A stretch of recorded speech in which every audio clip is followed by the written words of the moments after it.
תירס! בים בם. יואו, אני מתה על תירס. הגיע הזמן שמישהו יפסיק כבר לייצר את הקופסאות שימורים, זה מסוכן. יאללה, תפתחו. וואי, זה ממש מגניב. את הכפית למלח! לחיים.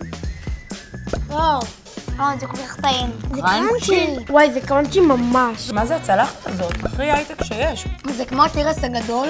וואי, נכון. טעים מאוד, גם הגרעינים מאוד גדולים. הגרעין יותר גדול מהרגיל. וואי, אפשר לקחת את זה לבית ספר ולטיולים שנתיים וזה יבוא בול. חברות שלי יעופו על זה. אני גם יכולה לקחת את זה לעבודה. וואו, אפשר לקחת את הטירס הזה לממ"ד. הטירס הזה, טיר. מה הייתם רוצים להוסיף לזה? צ'ילי גרוס. תודה. רגע, אפשר לחמם את זה? חמאה. פרמיז'ן. דוד. קטשופ. לא? וואי, זה מושלם. וואו, באמת ממש טעים. ככה אוכלים היום תירס.